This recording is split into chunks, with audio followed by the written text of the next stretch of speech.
দেৰগাঁৱত অসম ৰাজ্যিক জমিয়ত উলামাৰ বান সাহায্য।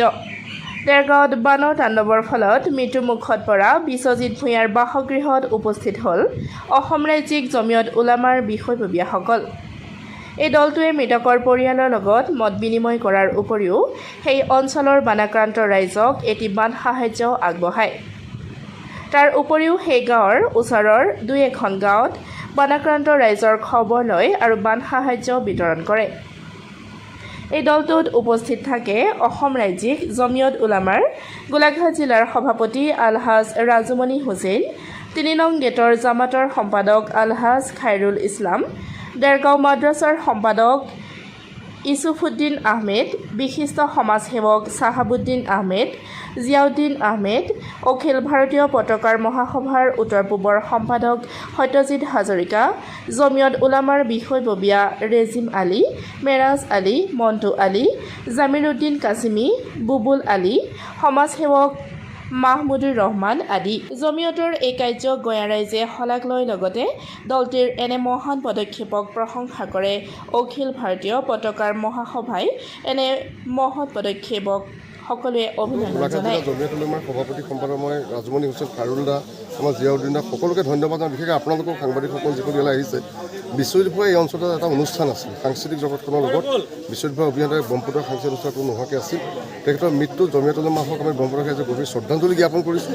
আজি ৰাজুমণি হুছেইন দিলুৱাদাৰ আমাৰ ৰাজুমণি হুছেইনৰ নেতৃত্বত গোলাঘাট জিলাৰ জৰিয়তে যিটো সুদূৰপ্ৰসাৰী সিদ্ধান্ত ল'লে, এই ব্ৰহ্মপুত্ৰৰ কেইবাঘৰ ব্যক্তিক খাদ্য বিতৰণ কৰাৰ লগতে এই গৃহস্থবাদী সুন্দৰকৈ এটা খাতাময় ঐক্যসমিতি বান্ধোনেৰে যি মাত এষাৰ মতৰ পৰিৱেশ সৃষ্টি কৰিলে আমি ধন্যবাদ জনাইছোঁ। আৰু এই প্ৰচেষ্টাই অনাগত দিনবিলাকত ৭ম-বৰ্ষীয়া শংকৰদেৱ আজানৰ খাতাময় ঐক্যসমিতি বান্ধোনত এখোজ আগবাঢ়ি যাব, গাঁওখনত শান্তি সমৃদ্ধিৰে বান্ধি ৰখাৰ ক্ষেত্ৰত মাইল খুঁটাটো শক্তিশালী হ'ব। আমি এই চৰাই চাপৰিত উপস্থিত হৈছোঁ স্বৰ্গীয় বিশ্বজিৎ ভূঞা ঘৰত। আমাৰ অসম ৰাজ্যিক জমিয়ত উলামাৰ সভাপতি মৌলানা মুস্তাক আনভৰ চাহাবে তেওঁ বলিষ্ঠ নেতৃত্বত আমাক পঠাইছে।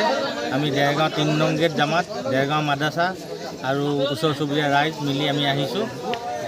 মৌলানা মুস্তাক আনভৰ চাহাবে সুদূৰ আমেৰিকাৰ পৰা তেওঁ ফোন কৰি আমাক এই ব্যৱস্থা কৰি দিছে। কিছু খোৱা বস্তু, অত্যাৱশ্যকীয় সামগ্ৰী আমি লৈ আহিছোঁ। লৈ আহি ইয়াত দিলোঁ। আৰু মৃতকৰ ঘৰত আজি যাতে কাইলৈ সকাম আছে, আমি খবৰ লৈ সুধিছিলোঁ। আমাৰ চাহাবুদ্দিন আহমেদৰ পৰা সুধিছিলোঁ, তেখেতলোকৰ অতি প্ৰয়োজনীয় চাউল আছিলে, চাউল অলপ দিলোঁ। আৰু ইয়াত যিটো পৰিৱেশ আহি খুব ভাল লাগিলে। আৰু গাঁৱৰ ৰাইজে বহুত ধুনীয়াকৈ আমাক আতিথ্য কৰিছে। আৰু এই ভাতৃত্ব আমাৰ শংকৰ আজানৰ দেশত যি আমি এই ভাতৃত্ব বিলাই ফুৰোঁ, এই ভাতৃত্ববোধ সদায় যাতে থাকক। আমি প্ৰতিখন অঞ্চল, প্ৰতিখন জেগালৈ যাওঁ, আমাক সকলোৱে আঁকোৱালি লয়, যাতে ইয়াত কোনো দুষ্কৃতিকাৰীয়ে আমাৰ এই যি আমাৰ মিলন ইয়াত একো কোলা সানিব নোৱাৰে। তাৰ কাৰণে আমি কামনা কৰিছোঁ, আল্লাহৰ ওচৰত দোৱা কৰিছোঁ। আৰু এই অঞ্চলৰ যি যুৱক তেওঁৰ কাৰণেও আমি দোৱা কৰিছোঁ।